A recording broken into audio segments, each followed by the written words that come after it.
Jean-Frédéric arrive, on va pouvoir attaquer. Je vais commencer par le remercier parce qu'il m'a encore une fois embarqué dans une aventure super intéressante et très sympathique. On garde un peu de place pour l'histoire. Les plus perspicaces d'entre vous ont vu que la période napoléonienne commençait un petit peu tôt cette année, puisque elle s'arrête pour moi en 1775, et évidemment la Révolution française n'est pas encore passée par là. Donc on va parler d'un peu avant cette période napoléonienne. J'ai travaillé à Brest il y a quelques années à l'hôpital militaire. Il y avait un magnifique jardin et je me suis jamais arrêté pour le regarder.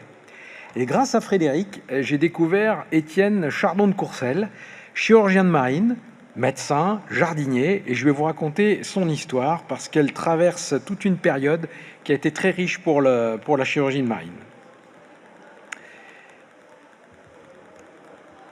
Si j'arrive, voilà. Donc, il est fils de notaire et vous voyez, il est natif d'une petite région proche de la frontière belge, dans les Ardennes, proche de Reims. Amagne, aujourd'hui, c'est 880 habitants. Et donc, il descend sur la capitale locale, régionale, Reims, pour faire ses études de médecine. Et il passe 2 thèses en 1735 et il est reçu docteur en médecine. Mais il est clairement intéressé par la chirurgie et va rejoindre Paris, si la diapositive passe, voilà. Il rejoint Paris, où c'est l'école de chirurgie de ces années du début du XVIIIe siècle. C'est vraiment là qu'on forme les chirurgiens, avec l'emblème de l'Académie de chirurgie à droite. Et il va être formé en chirurgie de 1735 à 1742. Et là, il va rejoindre la chirurgie maritime. Alors, l'histoire de la chirurgie militaire, elle s'étale sur 3 périodes, avec le code Michaud, qui date de l'époque de Louis XIII et de Richelieu, avec création d'un hôpital dans chaque armée. En fait, chaque ville de garnison soit dotée d'un hôpital. Par ordonnance. L'ordonnance, c'est un peu le texte de loi de l'époque, alors que l'édit, c'est plutôt le décret. En 89, Jean-Frédéric Philippot, lui, va créer le service de santé de la marine dans plusieurs ports, essentiellement Rochefort, puis Marseille, Brest et Toulon. Mais en fait, le service de santé, il va naître en 1708, parce qu'à l'époque comme aujourd'hui, pour créer un service, il fallait des espèces sonnantes et trébuchantes, et c'est à partir de ce moment-là que les officiers et médecins chirurgiens des armées du roi vont percevoir une solde. Alors, notre Chardon de Courcelles rejoint Brest, en sachant que l'école de chirurgie navale, elle vient juste d'être créée, et il va en prendre la direction, tout juste diplômé, alors que l'hôpital royal, lui, date de 1684. Il faut savoir qu'à cette période, Rochefort est déjà très actif, avec Jean Cochon, qui va mener des dissections et créer une académie de chirurgie qui va longtemps rayonner sur la ville de Rochefort. Donc un petit mot sur le comte de Maurepas. En fait, à l'époque, vous avez le cumul des portefeuilles entre ministère des Affaires étrangères, ministère des Finances, Premier ministre, et il va être extrêmement influent. Et il repère ce jeune chirurgien, habile homme, qui a pratiqué pendant 12 ans la médecine et la chirurgie sous les plus habiles médecins de Paris.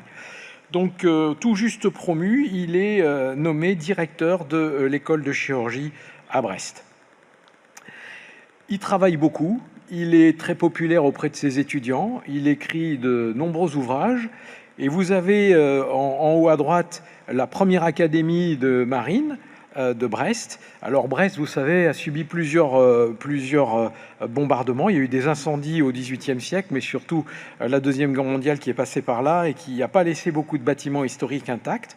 Mais vous voyez que au-delà de la nomination ou de la création de ce corps, il commence à y avoir les bases d'une prise en charge étendue à tous les chirurgiens, avec une boîte de dotation, avec des instruments chirurgicaux. On pourra demander à Thomas Daoulas de se pencher, quand il en aura fini avec l'Antiquité, sur cette période qui est également très intéressante. Et ça, c'est un petit clin d'œil pour Fabrice Rabarin. Il était déjà très intéressé par les eaux du Carpe et la main.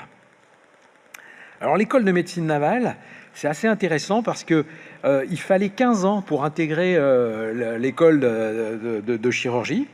Il fallait être apte médicalement, parce qu'en fait, il y avait une grande partie pour ces chirurgiens de marine de vie embarquée, et nous allons voir plus tard qu'elle était assez rude.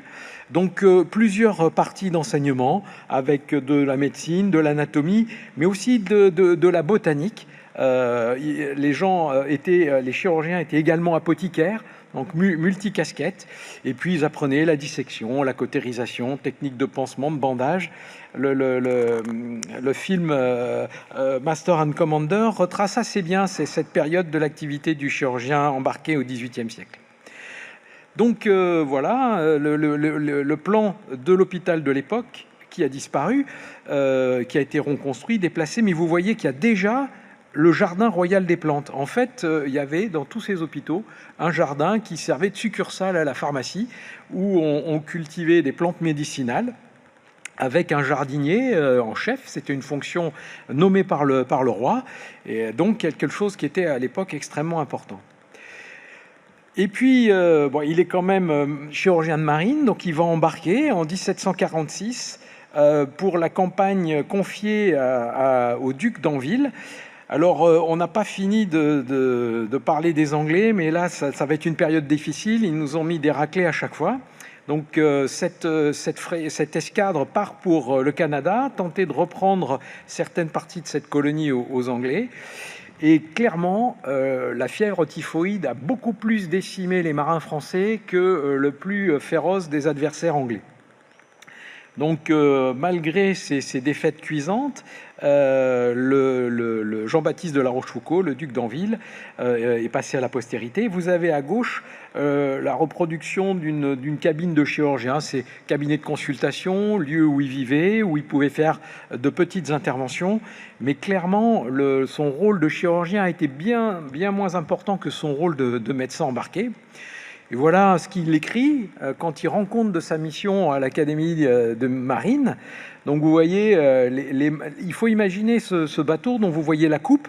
Alors le bateau hôpital, c'est ni plus ni moins qu'un bateau sur lequel on a enlevé tout ce qui servait à faire la guerre. Il n'y a plus de canons, il y a juste des hamacs tendus d'un bord à l'autre, et les malades sont entassés. Je vous laisse voir un point d'infirmier. Infection et puanteur était si grande que la peste se serait mise dans le navire si à prix d'argent on eût engagé quelques-uns de ceux qui pouvaient se traîner pour soigner les autres. Bref, le pain frais était si mauvais qu'il ne pouvait en supporter l'odeur. Cette escadre, 76 navires, 13 000 hommes, et quelques mois plus tard, il reste 2000 hommes aptes au combat. Et sur ces 2000 hommes aptes au combat, certains vont tomber malades et revenir sur 3 hôpitaux qui non seulement se sont fait tailler en pièces au Canada et se font capturer pour le match retour.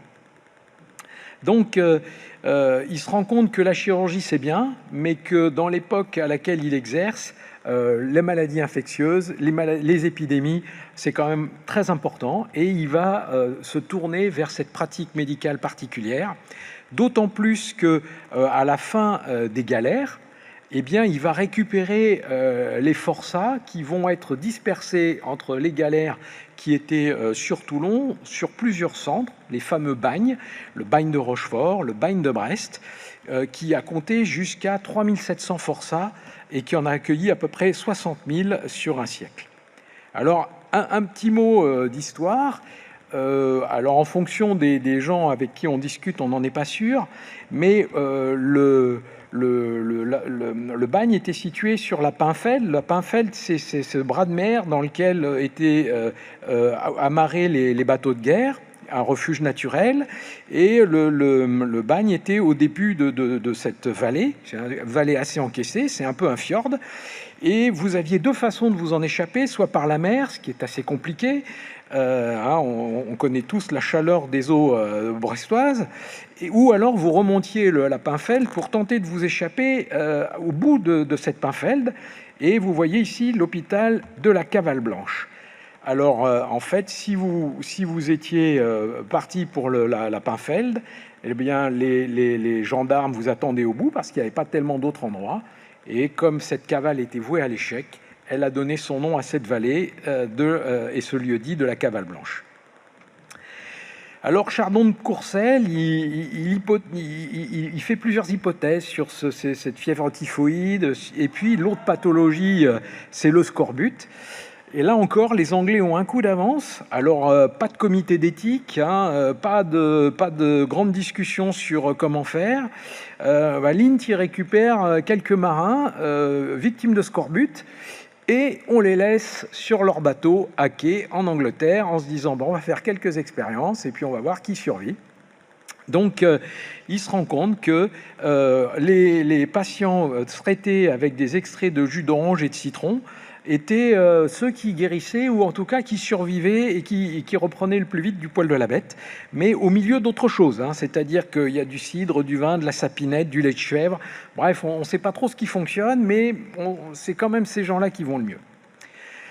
Et donc, ça ne s'arrête pas là, l'histoire des épidémies, puisque la guerre de 7 ans arrive. En novembre 1957, l'escadre de M. Dubois de la Motte prend elle aussi une grosse raclée et ramène typhus et scorbut en France par l'intermédiaire de Brest. Alors, ça paraît anodin, mais quand même 10 000 morts, 3 600 chez les marins, sans compter le service de santé du port de Brest qui va perdre un tiers de ses médecins et puis 150 chirurgiens, 200 infirmiers. Et à partir de cette époque, on n'est pas encore sûr de comment on va gérer toutes ces épidémies, mais on crée des zones de repli pour la quarantaine et il reste en rade de Brest l'île de Trébéron, pour ceux qui connaissent. Alors, l'île des morts, c'est l'île voisine. Hein. C'est pour vous dire un petit peu, quand on arrivait là, c'était relativement mauvais signe, mais au moins on limitait l'impact des épidémies sur le continent. Donc, Chardon de Courcelles, il lie la contamination, le traitement des épidémies, le scorbut à l'alimentation. À l'époque, hein, on se demandait si l'air était vicié, si c'était alimentaire, on ne savait pas trop. Et donc, il y a un poissonnier d'Esprières qui lui dit c'est pas l'environnement, c'est pas une pollution de l'air, c'est l'alimentation. J'ai beaucoup bossé les écrits anglais et je me suis rendu compte qu'il fallait donner du chou et d'autres types de légumineuses pour prévenir le scorbut. Excellente idée, dans le chou, il y a beaucoup de vitamine C, plus que dans l'orange et le citron. Sauf que lui recommandait le chou confit qui détruisait toutes les vitamines. Alors, il s'attire les foudres de deux catégories de personnes. D'une part, les marins qui disent « T'es bien gentil, mon gars, mais manger des lentilles, du riz et du chou confit, ça nourrit pas son homme. » Et notre Étienne Chardon de Courcelles qui lui dit « Non, je pense qu'on fait fausse route, c'est sûrement l'alimentation, mais c'est pas ça. » Et à l'époque, non seulement il fallait publier, faire des travaux scientifiques, mais si vous étiez proche du roi, vous aviez raison. Donc Chardon de Courcelles, il est à un niveau un peu en dessous de Poissonnière, donc il a tort. Et c'est seulement à titre posthume que ses travaux seront reconnus. En plus de travailler sur la botanique, il a développé des méthodes de filtration de l'eau de mer. Et en fait, il est revenu en grâce, entre guillemets, à la suite d'un événement dramatique, puisqu'en 79, il y a à nouveau une défaite contre les Anglais, bon, la routine. 9000 malades débarquent à Brest, il va y avoir 45 000 morts en Bretagne, et sur le Grand Ouest, 175 000 morts. Et c'est un marin de la marine, un officier de marine, qui rend grâce à Chardon de Courcelles en publiant à titre posthume ses travaux qui montrent bien que l'alimentation est capitale et que ce n'est pas un problème de ventilation à bord des bateaux. Alors voilà le jardin devant lequel je suis passé pendant de longues années sans m'y attarder. Et malheureusement, il n'y a aucune représentation d'Étienne Chardon de Courcelles. C'était un honnête homme, un gars qui a bien fait son travail. Et c'est son cousin Louis Desjardins de Courcelles, qui était arquebusier du roi, qui lui a eu son portrait. Et pendant longtemps, on les a confondus tous les deux. Donc on en a fini avec la royauté. Je vais passer la parole à Frédéric pour l'Empire. Merci.